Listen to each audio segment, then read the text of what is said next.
ਪੁਲਾੜ ਪਰੀ ਸੁਨੀਤਾ ਵਿਲੀਅਮਸ। ਕਲਪਨਾ ਚਾਵਲਾ ਤੋਂ ਬਾਅਦ ਇੱਕ ਵਾਰ ਫਿਰ ਇੱਕ ਮੁਟਿਆਰ ਨੇ ਅੰਬਰਾਂ ਦੇ ਵਿੱਚ ਉਡਾਰੀ ਮਾਰ ਕੇ ਭਾਰਤ ਦਾ ਸਿਰ ਮਾਣ ਨਾਲ ਉੱਚਾ ਕੀਤਾ ਹੈ। ਉਸ ਦਾ ਨਾਂ ਹੈ ਸੁਨੀਤਾ। ਉਹ ਭਾਰਤ ਵਿੱਚ ਭਾਵੇਂ ਜੰਮੀ ਨਹੀਂ, ਪਰੰਤੂ ਇੱਕ ਭਾਰਤੀ ਡਾਕਟਰ ਦੀਪਕ ਪਾਂਡੇ ਦੀ ਧੀ ਹੈ। ਦੀਪਕ ਪਾਂਡੇ ਸੂਰਤ, ਗੁਜਰਾਤ ਤੋਂ MBBS ਪਾਸ ਕਰਕੇ ਕੁਝ ਸਮਾਂ ਦੇਸ਼ ਵਿੱਚ ਰਿਹਾ ਤੇ ਫਿਰ ਵਿਦੇਸ਼ਾਂ ਨੂੰ ਤੁਰ ਗਿਆ ਸੀ। ਡਾਕਟਰ ਦੀਪਕ ਪਾਂਡੇ ਨੇ ਅੱਧੀ ਕੁ ਸਦੀ ਪਹਿਲਾਂ ਅਮਰੀਕਾ ਦੇ ਨਗਰ ਯੂਕਲਿਡ ਵਿੱਚ ਜਾ ਕੇ ਡਾਕਟਰੀ ਦਾ ਕੰਮ ਸ਼ੁਰੂ ਕੀਤਾ ਸੀ। ਇੱਥੇ ਹੀ ਐਕਸ-ਰੇ ਤਕਨੀਸ਼ੀਅਨ ਦਾ ਕੋਰਸ ਕਰ ਰਹੀ ਘਰੇਲੂ ਰੁਚੀਆਂ ਵਾਲੀ ਸਰਲ ਸੁਭਾਅ ਤੇ ਮਿਹਨਤੀ ਕੁੜੀ ਬੋਨੀ ਉਰਸਾਲੀਨ ਜ਼ੁਲੋਕਰ ਨਾਲ ਉਸ ਦੀ ਜਾਣ ਪਛਾਣ ਹੋਈ। ਬੋਨੀ ਦੇ ਵੱਡੇ ਵਡੇਰੇ ਯੂਗੋਸਲਾਵੀਆ ਦੇ ਸਨ, ਪਰ ਉਸ ਦੇ ਮਾਤਾ-ਪਿਤਾ ਓਹਾਈਓ ਪ੍ਰਾਂਤ ਦੇ ਕਲੀਵਲੈਂਡ ਸ਼ਹਿਰ ਵਿੱਚ ਰਹਿੰਦੇ ਸਨ। ਉਹਨਾਂ ਨੂੰ ਡਾਕਟਰ ਪਾਂਡੇ ਦਾ ਮਿਹਨਤੀ ਸੁਭਾਅ ਪਸੰਦ ਆਇਆ, ਇਸ ਲਈ ਉਹਨਾਂ ਨੇ ਦੀਪਕ ਤੇ ਬੋਨੀ ਨੂੰ ਸ਼ਾਦੀ ਦੇ ਬੰਧਨਾਂ ਵਿੱਚ ਬੰਨ੍ਹ ਦਿੱਤਾ। ਇਸ ਜੋੜੀ ਦੇ ਘਰ ਹੀ ਸੁਨੀਤਾ ਦਾ ਜਨਮ 19 ਸਤੰਬਰ 1965 ਨੂੰ ਯੂਕਲਿਡ ਵਿਖੇ ਹੋਇਆ। ਉਸ ਦਾ ਇੱਕ ਭਰਾ ਤੇ ਇੱਕ ਭੈਣ ਉਸ ਤੋਂ ਵੱਡੇ ਸਨ। ਭਰਾ ਜੈ ਉਸ ਤੋਂ 4 ਸਾਲ ਤੇ ਭੈਣ ਦੀਨਾ 3 ਸਾਲ ਵੱਡੀ ਸੀ। ਸੁਨੀਤਾ ਸਾਰੇ ਪਰਿਵਾਰ ਦੀ ਲਾਡਲੀ ਸੀ। ਸੁਨੀਤਾ ਦੇ ਜਨਮ ਤੋਂ ਸਾਲ ਕੁ ਪਹਿਲਾਂ ਉਸ ਦੇ ਪਿਤਾ ਨੇ ਅਮਰੀਕਾ ਦੀ ਨਾਗਰਿਕਤਾ ਲੈ ਲਈ ਸੀ।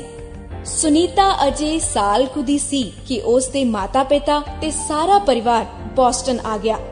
ਸੁਨੀਤਾ ਦਾ ਪਾਲਣ ਪੋਸ਼ਣ ਇਸੇ ਇਲਾਕੇ ਵਿੱਚ ਹੋਇਆ। ਇੱਥੇ ਹੀ ਉਸ ਦੀ ਪੜ੍ਹਾਈ ਲਿਖਾਈ ਹੋਈ। ਸੁਨੀਤਾ ਦੇ ਪਿਤਾ ਪੜ੍ਹਨ ਲਿਖਣ, ਸੈਰ ਸਪਾਟੇ ਤੇ ਸੰਗੀਤ ਦੇ ਸ਼ੌਕੀਨ ਸਨ। ਮਾਤਾ ਘਰੇਲੂ ਰੁਚੀਆਂ ਵਾਲੀ ਸੀ। ਸਿਲਾਈ ਕਢਾਈ, ਸੰਗੀਤ, ਖੇਡਾਂ ਤੇ ਸੈਰ ਸਪਾਟੇ ਵਿੱਚ ਉਸ ਦੀ ਵਿਸ਼ੇਸ਼ ਰੁਚੀ ਸੀ। ਸੁਨੀਤਾ ਦੇ ਵੱਡੇ ਭੈਣ ਭਰਾ ਵੀ ਤੈਰਾਕੀ ਤੇ ਐਥਲੈਟਿਕਸ ਵਿੱਚ ਵਿਸ਼ੇਸ਼ ਰੁਚੀ ਲੈਂਦੇ ਸਨ। ਇਸ ਕਿਸਮ ਦੇ ਮਾਹੌਲ ਵਿੱਚ ਵੱਡੀ ਹੋਣ ਵਾਲੀ ਸੁਨੀਤਾ ਪੜ੍ਹਾਈ ਦੇ ਨਾਲ-ਨਾਲ ਸੰਗੀਤ, ਤੈਰਾਕੀ, ਹਾਈਕਿੰਗ, ਟਰੈਕਿੰਗ ਅਤੇ ਖੇਡਾਂ ਵਿੱਚ ਵਿਸ਼ੇਸ਼ ਰੁਚੀ ਲੈਂਦੀ ਰਹੀ। ਸਕੂਲ ਦਾ ਕੰਮ ਕਰਨ ਤੋਂ ਬਾਅਦ ਤਿੰਨੇ ਭੈਣ ਭਰਾ ਤੈਰਾਕੀ ਦਾ ਅਭਿਆਸ ਕਰਦੇ। ਉਹਨਾਂ ਦੀ ਮਾਂ ਉਹਨਾਂ ਨੂੰ ਤਰਦਿਆਂ ਵੇਖਦੀ ਰਹਿੰਦੀ ਜਾਂ ਸਿਲਾਈ ਕਢਾਈ ਕਰਦੀ ਰਹਿੰਦੀ। ਹਰ ਛੁੱਟੀ ਦੇ ਦਿਨ ਇਹ ਪਰਿਵਾਰ ਖੁੱਲੇ ਮੈਦਾਨਾਂ, ਦਰਿਆਵਾਂ, ਝੀਲਾਂ, ਪਹਾੜਾਂ ਜਾਂ ਸਾਗਰਾਂ ਵੱਲ ਸੈਰ ਸਪਾਟੇ ਲਈ ਨਿਕਲ ਜਾਂਦਾ ਅਤੇ ਪ੍ਰਕਿਰਤੀ ਦੇ ਨਜ਼ਾਰੇ ਮਾਣਦਾ। ਇਸ ਕਿਸਮ ਦੇ ਜੀਵਨ ਨੇ ਸੁਨੀਤਾ ਨੂੰ ਛੋਟੀ ਉਮਰ ਵਿੱਚ ਹੀ ਅੱਛੀ ਸਿਹਤ ਤੇ ਔਖ-ਸੌਖ ਝਾਗਣ ਦੀ ਟ੍ਰੇਨਿੰਗ ਦੇ ਦਿੱਤੀ। ਉਹ ਸਿਰਫ 11 ਸਾਲ ਦੀ ਸੀ ਜਦੋਂ ਉਸਨੇ ਬੋਸਟਨ ਹਾਰਬਰ ਮੈਰਾਥਨ ਤੈਰਾਕੀ ਮੁਕਾਬਲੇ ਵਿੱਚ ਹਿੱਸਾ ਲਿਆ। ਸ਼ੁਰੂ ਤੋਂ ਹੀ ਸੁਨੀਤਾ ਨਿਮਰਤਾ ਵਾਲੀ ਕੁੜੀ ਸੀ। ਉਹ ਆਪਣੀਆਂ ਪ੍ਰਾਪਤੀਆਂ ਬਾਰੇ ਰੌਲਾ ਨਹੀਂ ਸੀ ਪਾਉਂਦੀ। ਉਹ 6 ਸਾਲ ਦੀ ਸੀ ਜਦ ਸਾਰਾ ਪਰਿਵਾਰ ਕੈਂਪ ਲਈ ਪਿਕਨਿਕ ਮਨਾ ਰਿਹਾ ਸੀ। ਸੁਨੀਤਾ ਆਪਣੀਆਂ ਸਹੇਲੀਆਂ ਨਾਲ ਤੈਰਾਕੀ ਪ੍ਰਤੀਯੋਗਿਤਾ ਉੱਤੇ ਗਈ ਹੋਈ ਸੀ। ਪ੍ਰਤੀਯੋਗਿਤਾ ਖਤਮ ਹੋਈ ਤਾਂ ਬੈਗ ਚੁੱਕ ਕੇ ਉਹ ਆਪਣੇ ਟੱਬਰ ਨਾਲ ਆ ਰਲੀ। ਭੈਣ ਤੇ ਭਰਾ ਨੇ ਪੁੱਛਿਆ, ਕਿਵੇਂ ਰਿਹਾ ਤੇਰਾ ਮੁਕਾਬਲਾ? ਬਿਲਕੁਲ ਠੀਕ, 2 ਹਰਫੀ ਉੱਤਰ ਦੇ ਕੇ ਉਹ ਸਹੇਲੀਆਂ ਨਾਲ ਦੌੜ ਗਈ।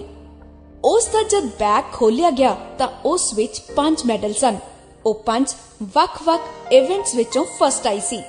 ਸੁਨੀਤਾ ਨੇ ਬੋਸਟਨ ਵਿੱਚ ਹੀ ਨਿਦਮ ਸਕੂਲ ਤੋਂ 12ਵੀਂ ਜਮਾਤ ਪਾਸ ਕੀਤੀ।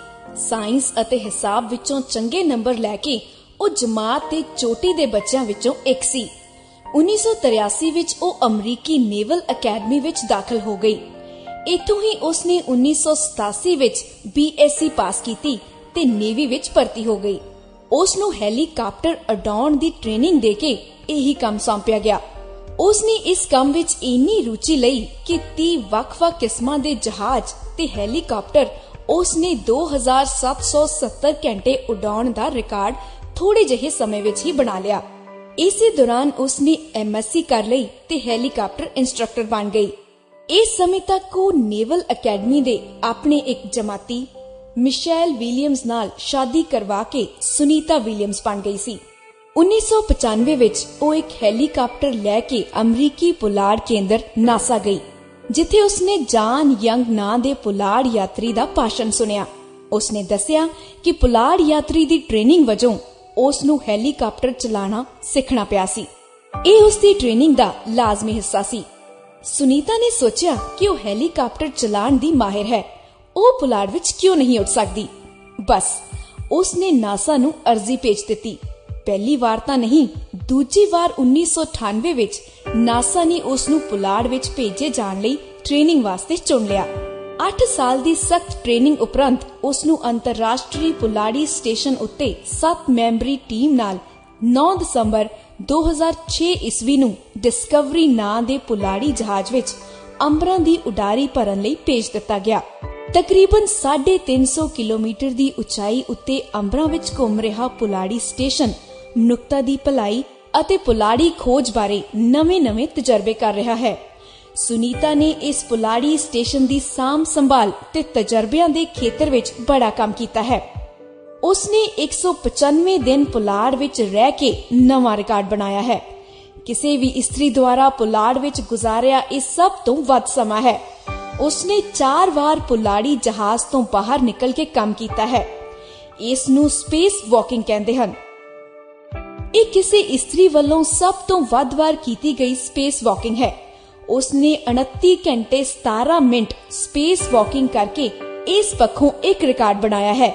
ਉਸਨੇ ਪੁਲਾੜੀ ਜਹਾਜ਼ ਵਿੱਚ ਲੱਗੀ ਟ੍ਰੈਡਮਿਲ ਉੱਤੇ ਹੀ ਦੌੜ ਕੇ ਧਰਤੀ ਉੱਤੇ ਹੋ ਰਹੇ ਬੋਸਟਨ ਮੈਰਾਥਨ ਦੌੜ ਵਿੱਚ ਹਿੱਸਾ ਲੈ ਕੇ ਵੀ ਇੱਕ ਨਵਾਂ ਰਿਕਾਰਡ ਸਥਾਪਿਤ ਕੀਤਾ ਹੈ। 4 ਰਿਕਾਰਡ ਬਣਾ ਕੇ ਸੁਨੀਤਾ 22 ਜੂਨ 2007 ਦੀ ਰਾਤ ਨੂੰ ਐਟਲਾਂਟਿਸ ਨਾਂ ਦੇ ਪੁਲਾੜੀ ਜਹਾਜ਼ ਰਾਹੀਂ ਧਰਤੀ ਉੱਤੇ ਵਾਪਸ ਪਰਤ ਆਈ। ਭਾਰਤੀ ਅਮਰੀਕੀ ਪੁਲਾੜ ਵਿਗਿਆਨੀ ਸੁਨੀਤਾ ਵਿਲੀਅਮਜ਼ ਨੂੰ ਆਪਣੀ ਵਿਲੱਖਣ ਪ੍ਰਾਪਤੀਆਂ ਬਦਲੇ ਭਾਰਤ ਦਾ ਸਰਵੋਤਮ ਸਿਵਿਲੀਅਨ ਪੁਰਸਕਾਰ ਪਦਮ ਭੂਸ਼ਣ ਪ੍ਰਦਾਨ ਕੀਤਾ ਗਿਆ ਹੈ। ਸੁਨੀਤਾ ਵਿਲੀਅਮਜ਼ ਤੋਂ ਮਾਨਵਤਾ ਦੀ ਭਲਾਈ ਲਈ ਪੁਲਾੜ ਦੇ ਖੋਜ ਦੇ ਖੇਤਰ ਵਿੱਚ ਹੋਰ ਵਧੇਰੇ ਚੰਗੀਆਂ ਸੰਭਾਵਨਾਵਾਂ ਦੀ ਆਸ ਹੈ।